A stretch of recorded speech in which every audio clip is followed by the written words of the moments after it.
مساء الخير، ازيكم عاملين ايه؟ انا جاي النهارده اجاوب على السؤال مهم قوي.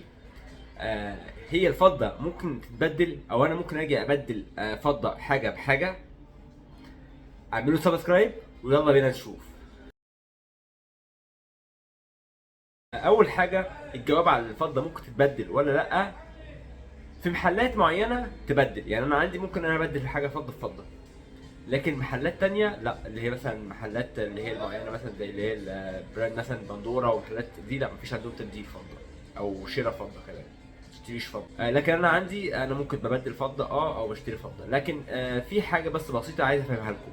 في ناس تانية كتيرة بتفتكر ان الفضة اللي بتتبدل دي اللي هي وزن بوزن، وزن قصاد وزن. لكن الكلام ده لا، غلط، مش وزن قصاد وزن. يعني الناس مثلا فاكرة ان هي مثلا دي حاجة 3 جرام هاخد بداله خاتم تاني 3 جرام، بس الكلام ده لا، غلط طبعا. ليه؟ عشان في فيديو تاني قبل كده قديم شرحته، ان هي الفضة اللي بتخسر لما بتتباع. هسيب لكم اللينك بتاعه. فضة زي ما احنا قلنا، سعر الفضة حاليا دلوقتي عامل تقريبا 33 جنيه او 32 جنيه. في حاجة اسمها مصنعية زي ما قلت لكم عليها. المصنعية دي بتروح ما بين كام؟ من 60 جنيه، 70 جنيه، 80 جنيه، حسب كل حاجة.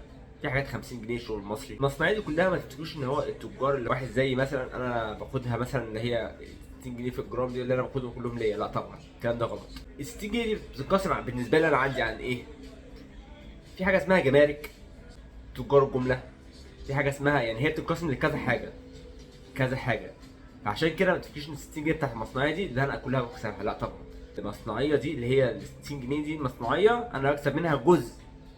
سي قولي لو 50% يكسب فيه 30 جنيه في المصنعيات. دي الفكره كلها. يعني حاجه 3 جرام دي لو اكسب 30 في 3 ب 90 جنيه. يعني القصه كلها ممكن اكسب فيها 90 جنيه تقريبا.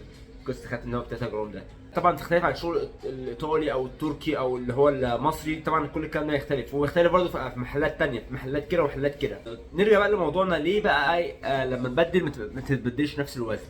عشان في حاجات انا شاريها. يعني انا مثلا انا جاي شاري خاتم قديم عامل 3 جرام، شريت 300 جنيه. تمام. بقاله معايا فتره طويله وكل حاجه، وجاي عايز ابدل من محل تاني خاتم تاني 3 جرام، يعني ابدل ده بدل ده. انا ده لما اجي ابيعه اللي هو اللي معايا 3 جرام ده، لو بعته هو هيشيل طبعا المصنعيه اللي احنا قلنا عليها اللي هي 60 جنيه دي، تمام، او 70 جنيه دي، وهيسيب ال 30 جنيه سعر الفضه. سعر الفضه اليومي لو 30 31 32 حسب سعر اليوم عامل كام بالظبط. قول لو عامل 30، ف 30 في 3 بكام؟ 3 3 يعني 90 جنيه. يعني انا خاتم ده 90 جنيه. طبعا لو خصصنا 90 جنيه من ال 300 جنيه خاتم الجديد، يبقى فرق 210 جنيه، يعني 200 جنيه تقريبا. دي الفكره كلها لما تيجي تبدل. فالتبديل ما بيبقاش بالوزن ابدا. التبديل استحاله بالوزن. ليه؟ عشان بتحط عليه مصنعيه، فالمصنعيه تتشال. الكلام ده كله معروف جدا في الذهب، لكن في الفضه ناس كتير مش عارفاها. ليه؟ عشان قلنا 100 مره ان الفضه، جرام الفضه ارخص من مصنعيتها. مصنعيه الفضه سعرها اعلى، لكن الذهب، جرام الذهب اعلى بكتير من مصنعيته. جرام الذهب دلوقتي ال 21 عامل تقريبا 2600 جنيه، مصنعيته بتبقى 400 جنيه، 300 جنيه، 500 جنيه. فالكلام ده كله ده ما بيفرقش، هيبقى حاجات بسيطه.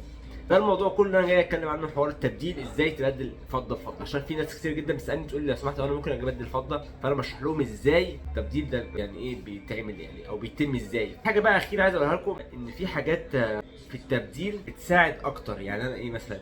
يعني انا مثلا لو انا جاي ابدل، لو انا حد جاي يبدل من عندنا خاتم برضو، جايب لي خاتم قديم، مش قديم قوي، شكله لحد ما مقبول، بخاتم تاني من عندي جديد من المحل عندي. انا برخص شويه، بقلل شويه في سعر الحاجه اللي عندي. يعني مثلا قلنا مثلا ان هو 3 جرام 300 جنيه، لا انا ممكن اعمل مثلا ب 280 270 250 جنيه، وهي ب 100 جنيه، يبقى الفرق بالظبط كله 250 ناقص 100 جنيه 150 جنيه. بسهل في الايه، يعني بقرب النسب. يعني ده ينزل شويه وده يعلى شويه، عشان ايه؟ اقرب النسب شويه في التبديل.